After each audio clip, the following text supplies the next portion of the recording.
Welcome to the Cabral Concept, where board-certified naturopath and integrative health practitioner Dr. Cabral shares how he was diagnosed at the age of 17 with a life-altering illness and given no hope for recovery. It was only after studying and traveling all over the world did he discover how to combine ancient Ayurvedic healing practices with state-of-the-art naturopathic and functional medicine to fully rebalance the body and re-energize it with life. It's time to discover how to get well, lose weight, and finally feel alive again. And now, here's your host, Dr. Cabral.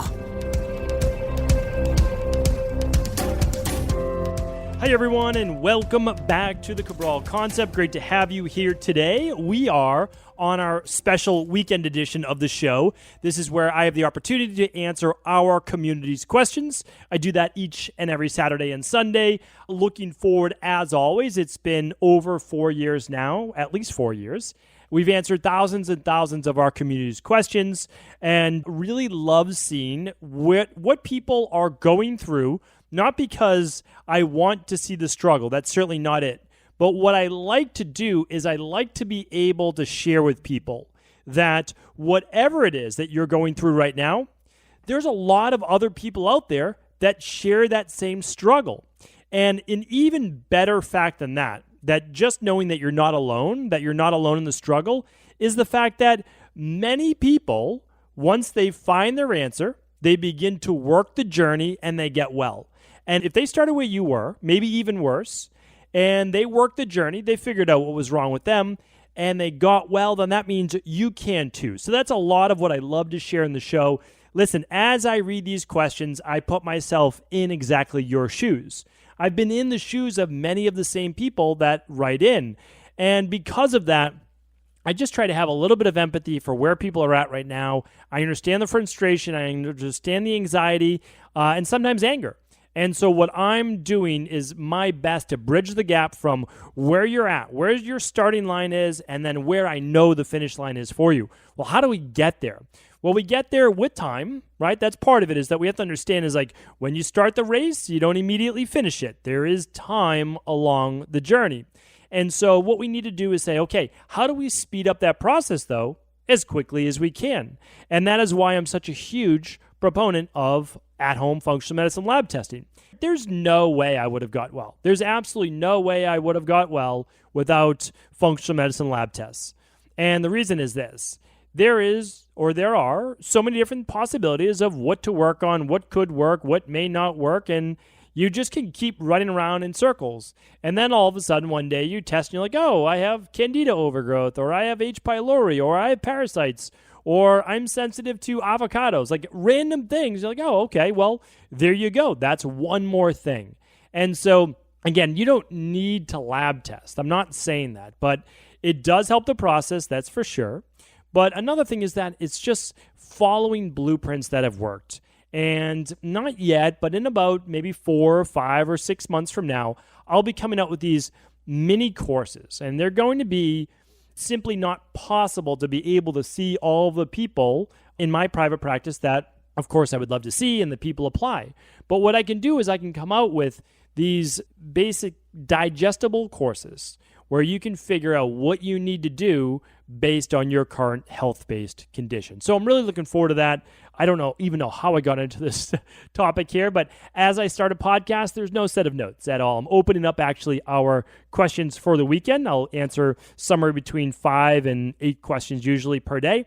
So I'll dive into those. Love answering, again, all of your wellness, weight loss, and anti-aging questions. And of course, we're about 6 weeks to 8 weeks out on answering all of these questions. So you can always ask same-day questions and answers over at cabralsupportgroup.com if you don't want to wait for the show.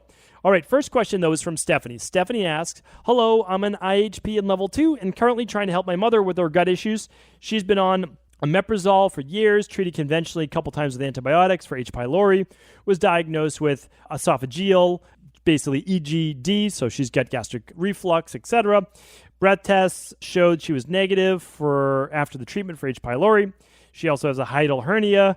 It's a long question. So if you want to see this question, you can head on over to stephencabral.com/1583. So let's see what the question is. She's completed 2 7-day detoxes. She does a smoothie, DNS, collagen, takes vitamin D, omega-3, zinc, and magnesium. She has the fatlossity program. However, she's thinking about that she might wait on it because she doesn't want to see an exacerbation of symptoms. She drinks hot lemon water with ACV every morning. And efforts not to take her Omeprazole. She's currently taking essential oil to help with reflux. Okay, let me just take that out because I don't necessarily want to promote that product there. They only help to a small degree. I have searched the podcast for weeks, listened to all the shows I can find on reflux and hiatal hernias, but can't seem to get enough information. My questions are, what can be done for a hiatal hernia? Is surgery the only option? If she doesn't have surgery, will she ever get rid of acid reflux? Should she continue the CBO protocol by picking up where she left off last October? Does she need a new protocol? Should she do the heal and seal? If so, when? I really tried to search for all the answers. Maybe I'm missing something. She is trying hard, but the burn in the esophagus is hard to ignore. Okay, so let's give you a couple different answers. Now, H. pylori is definitely one, okay, but you said you tested for that and there's not H. pylori. Helicobacter pylori? Okay, good. So we've eliminated that. Could it be other digestive issues? Yes. I'm assuming since you're doing the apple cider vinegar, maybe you're using the daily digestive enzymes, that it may not be then low stomach acid. Okay, so we'll cross that off the list because that's a common one. Now, is it a histamine issue? Hopefully you've listened to my shows on histamines. And if you haven't, definitely check out the show. Let's find it for you right here. Episode 1574, stevencabral.com/1574. That was last week. And the nice thing is that also links back to many previous histamine-based shows. Okay, so you definitely want to see if it's a histamine issue. A lot of people with acid reflux, you have to work the protocols. Candida overgrowth? No. H. pylori? No. Low stomach acid? No. Okay, is it a histamine issue? Maybe, maybe not. So you have to look at that. All right, the next one is, I'm sure she's eating a good diet, so she's eliminated, hopefully, dairy. She's eliminated maybe higher acid-based foods that she doesn't do well with, let's say coffee. And if that's a no, good. Now, let's try fasting. If she does a 24-hour fast, like let's say she does the detox, okay?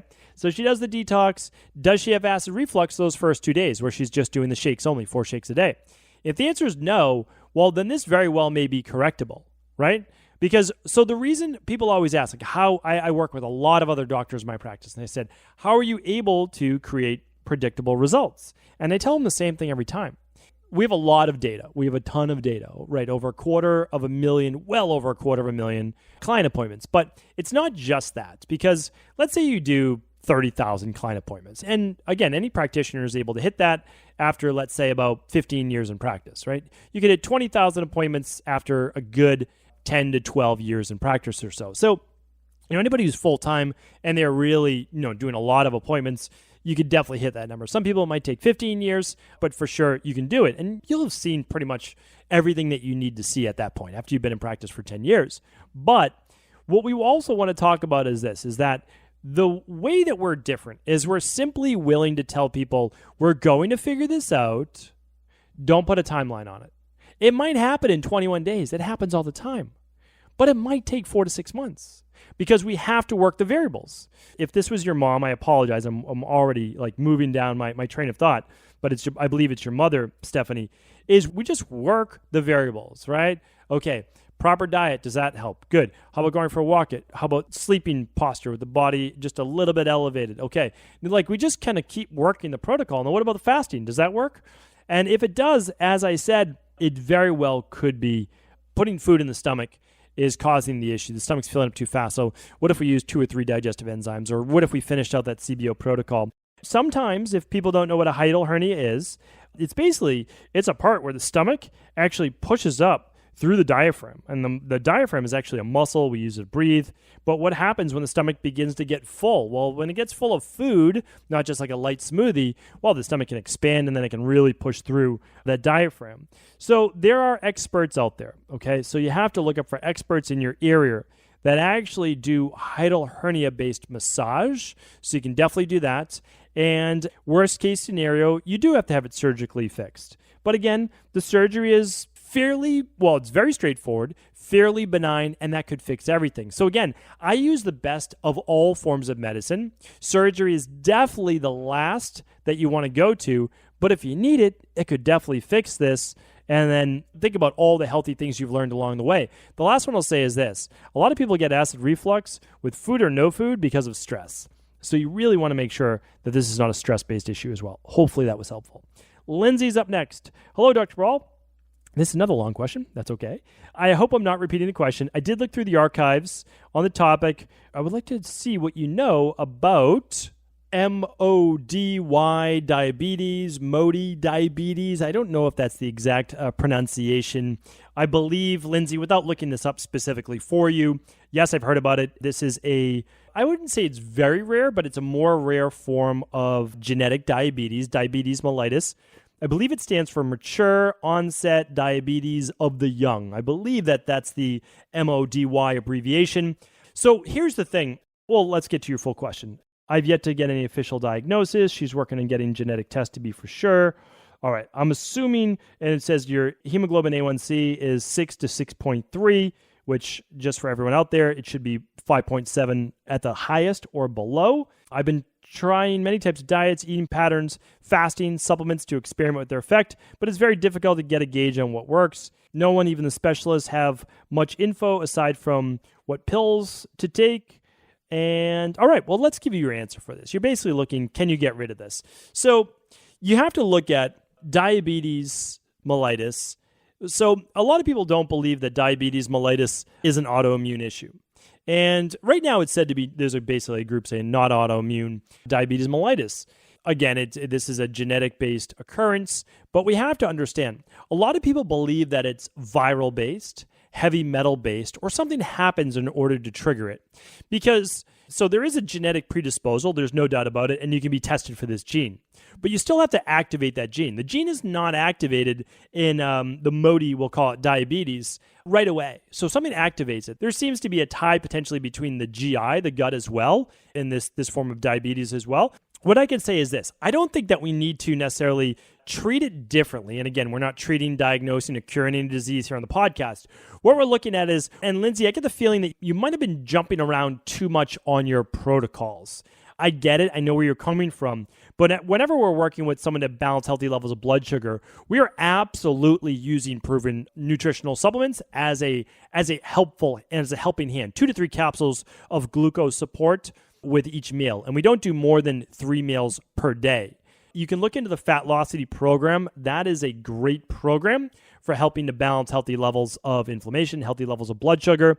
And it contains a lot of these blood sugar balancing items right in it, making sure that you're at a healthy body weight, making sure that you're exercising on a near daily basis, not overdoing it, making sure you're getting your 10,000 steps per day, you've done your detoxes. So again, I would read the rain barrel effect. I would really look into it. Again, I understand your doctors wanting to put you on metformin. Of course, metformin does work, so I'm not saying that it doesn't. But, just do everything in your power that you can. It says you're 36 years old. So you do everything in your power that you can right now naturally and as healthily as possible. It's not going to change overnight. You have to give your body 12 to 16 weeks minimum to keep seeing that hemoglobin A1C go down and down and down. And then manage it if you need to with as little insulin or medication as possible. So hopefully that was helpful to get you started. Suzanne's up next. Hi, Dr. Cabral. You're amazing. Could you please consider doing a what your face is saying about your podcast? I know a lot of skin issues are gut-based, but I'm sure there is more detail to delve deep into this topic. Thank you. Suzanne, thank you. I appreciate that. You're amazing. So let's see. I just did a podcast on your face, right? So you wrote in, this is from April 17th. Yes, April 17th, April 18th. Let's check this out because it obviously was after that, a period of time, I believe. But there's no way. I definitely did a podcast on what your face says about your health. And then also, 9 physical signs of vitamin deficiencies. That was 1509. Let's see if we can find one. I know I did one about your lips. Okay, so I just went to stephencabral.com/podcast and looked up the facial diagnosis show. I haven't done that yet, so I will actually do that. I've done many shows, though, on acne of the face and just basically sharing with people a lot of the acne we see around the jawline, the chin, is almost always hormonal acne. When we see it on the forehead or the cheeks, it can be digestive-based. I've gone through that before. On episode 1509, it was 9 physical signs of vitamin deficiencies. So definitely check that out. And then on episode 1516, I did a show on if your lips could talk, what it would say about your overall health. So definitely check out that show. And then I did one on tongue diagnosis and nail diagnosis. So all of those you can certainly look up right at stevencabral.com/podcasts. And Suzanne, I will do a show on facial diagnosis and what the bio-salts people say about that, as well as what Ayurveda says about it as well. So definitely tune in for that show, Suzanne, and thank you. Karen's up next. Hello, my 4-year-old son recently did a blood test. The doctor noticed his aspartate levels, his AST, and his ALT ratios were out. My son's levels were 30 and 13. The doctor said the levels should be equal. That signifies mitochondrial dysfunction. She said he may need more B6. Other than that, no recommendations were given. My son cannot swallow capsules, so we are a little lost on how to go forward with this advice. I would like to pick your brain and ask you if you could please let me know what would be going on with a 4-year-old's body that would result in this abnormality. Is there any way to get his levels back to normal? If so, please share. And also, if this is a sign of mitochondrial dysfunction, would you please give me advice on how to support mitochondria in the future? Your advice would be greatly appreciated. I've been listening to this show for a year now, and hold your opinion in high regard. Thank you. All right, Karen, thank you. Appreciate you writing in, and I'm happy to help with this. This is something that I'm looking at every single day in my practice. And so there's a couple things we really want to go into. Is one, looking at your AST and ALT is not the best way to assess mitochondrial function. So I don't want to go there yet and say that there's a big issue with mitochondrial function, because I don't necessarily like how, again, I don't. So here's the thing. I never say another practitioner has done or is saying anything wrong, because I'm always hearing it like third party, right? So like there's a difference. We're talking about when we look at your AST, ALT numbers, we're really talking about liver enzymes. How well is the liver functioning? That's really what we're talking about, okay? And if we're talking about mitochondria, we're talking about the mitochondria of the liver, essentially. We're not talking about the entire body. Like, because I don't want you to think that you need to all of a sudden now go on a mitochondrial program for your 4-year-old. That is not what we need to do. So, like, I just want to make sure we're not saying, oh, you need to be taking, acetyl L-carnitine and CoQ10 and PQQ. Like, no, we don't need to go there, okay? And what we need to figure out is, okay, why might there be a higher level of AST in the blood for your son who's only 4 years old? Well, the interesting thing, and what I would love to ask you if we were ever in person, is why were you running these blood labs in general for a 4-year-old? Because that would probably give me a much better idea of what we're looking at. Because again, usually you're not running a 4-year-old's AST and ALT numbers. So I'm already thinking that something's going on with this child's overall health that I don't know about, that it's almost impossible for me to figure this out without having that particular information. However, what I can do is I can give you what those numbers mean for a typical adult, and you might be able to extrapolate that information for what might be going on with your child. That's what I'm going to do for you right now. So when you look at the numbers that are out of range, and let's just say we're really looking at the AST. So potentially a reason for high reason is congestive heart failure. I look at that all the time for people in their late 40s, 50s, like what's going on? Or an acute myocardial infarction, or some type of coronary artery disease, or a coronary artery deficiency, meaning like there's not good blood flow, right? Well, that's not going on most likely with a 4-year-old. That is not a likely scenario. Okay, so let's kind of push, and again, I can't give you a diagnosis, I can't treat you, we can't go over disease-based states on a podcast. Like that is not what we're doing, right? We're not, I just want to say there's no medical advice being given out here, but I want to give you your options because maybe you aren't shared with that. Okay, what else could it be? Well, there could be some liver cell damage. Why would there be liver cell damage? I don't know, right? Or liver dysfunction. Is the diet too high in fructose? Was this test just taken after a potential vaccination? And I'm not saying not to do vaccinations, and I'm not saying to do vaccinations. What I'm saying is there's certainly a level of toxicity that goes to the liver, because the liver obviously has to deal with any byproduct there. That's it. I mean, that's just the way that it goes, right? I'm only just stating facts specifically. Does your child have a form of herpes? And yes, you can get herpes at a very young age, certain forms that could affect the liver. Maybe, right? Certain types of viruses can affect liver counts. It's interesting because, again, and I keep going back to this, why were we testing these advanced blood levels on a 4-year-old? So until I would know that reason why, I can't give you the the actual reasoning behind it. But what I can tell you is, if you want to look at overall mitochondrial function, you run a lab called the organic acids test, or we call it the Candida metabolic and vitamins test. You can find that at equilibriumnutrition.com, along with all labs and all protocols that you can order right at home. If you're working with a doctor and they're obviously qualified to do this specifically, I think you're going to know better. Your doctor recommending B6, they obviously know about functional medicine, because B6 is the only deficiency, really, of why those numbers might be off. But oftentimes it has to do with other factors as well. And yes, B6 is a great product, but for a 4-year-old to supplement with just B6, probably not. I mean, all B vitamins, yes, but just higher amounts of B6 as a 4-year-old? I don't know. I don't have the full picture. I apologize. That's as much as I can give you without the full picture, because I want to do right by especially 4-year-olds. Okay, let's see here. We are at our time for today. So did I get in at least 5 questions? Because that's my goal. 1, 2, 3, 4, and that's it. I need to do one more question because that is my goal. Let's do one more question today. And it's coming in from Anthony. Hi, Dr. Cabral. What are your thoughts on those with high myopia and nearsightedness? I have a negative 7.5, negative 9, respectively, with some astigmatism. The severe myopia I've began when I was 5 with too much near screen use.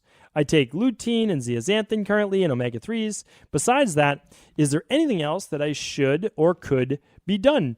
Can severe myopia actually be reversed if one has worn glasses their whole life? Okay. Well, I've actually done multiple shows on this. So I've done shows on strengthening the eyes, and I've asked people to, because I can't do it justice, you really want to watch a video on it. Basically, there are exercises, and I've recommended books on eye strengthening before. So what you can do, and this is an old Ayurvedic technique. You're basically holding your hand out, and they would do it at the horizon of an ocean or the horizon of land, like whatever you want to do. And you would basically look at your thumb, which would be like a finger or a candle, and you would do it about 1 foot away. And you would do it for a certain period of time, and then you would look out at the horizon. And you look at that for a certain period of time, and then you would move back to your thumb. And then after a certain period of time, you move back to the horizon. So this was an eye strengthening exercise. They actually used to use ghee in the eyes. I'm not saying to do this, but they used to use ghee. When I was over in both Sri Lanka and India, we used just a dough, basically. We made a moat, what looked like a moat around someone's eyes, and we actually put ghee, melted, obviously it was cooled, but it was liquid-based.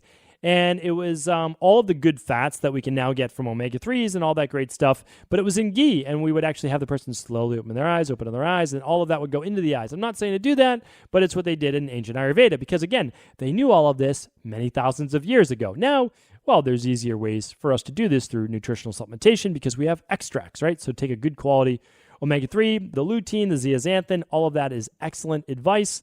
Making sure that you run your omega-3 test to make sure that you're at your current proper levels, to look at inflammation in any area that can affect the eyes. The eye exercises, you can absolutely read a nice little book on eye strengthening as well. So it certainly seems like you're on the right track. Have I seen people reverse it? Well, now we're talking about disease-based states. So I don't want to talk about that, but if we're talking about nearsightedness, certainly that can be improved. There are many, many people, and you can read their stories online, who have improved their myopia, however you'd like to pronounce it, which is essentially nearsightedness. And so there is an ability for people to do that. Can you get it back down to perfect vision or 20/20, whatever you'd like to say? Maybe, maybe not, but you can certainly improve your strength of your eyes, and I think everybody should be doing that no matter what the age. So hopefully that was helpful, at least gave you a little bit of insight. And Anthony, I see that you have another question. You'll be first up again tomorrow when we're back with more of our questions from our community on tomorrow's Cabral House Call. Hope you're having a great weekend, and I'll talk with you tomorrow. Take care. Bye. Before you go, I wanted to share a personal story with you. The real reason I began to get well finally is because I figured out what was wrong with me. And that might seem pretty obvious, but I went from doctor to doctor for over 2 years before discovering at-home functional medicine lab testing. These are the labs that enabled me to finally figure out what was wrong with my hormones, blood sugar, electrolytes, and gut health. And once I knew what was wrong, I could then follow a proven plan in order to rebalance my body from the inside out. This is why I believe so strongly in functional medicine lab testing and why I've made it my mission to share these labs with the world. Now at equa.life, you can order an at-home lab test or lab bundle for you and your family and be able to complete it within the week. Plus, the EquaLife difference is that you're not left to try to read and figure out these labs on your own. We explain what your lab numbers mean, what they mean in the much bigger picture, and then how to go about rebalancing your body in order to heal. To see our full selection of lab tests or to set up a free lab selection call to find out what labs may be best for you, simply head on over to equa.life/labs. And do remember, we ship these all over the world. To find out more and to set up your free lab selection call, simply head on over to equa.life/labs. That's EQUI.LIFE/labs.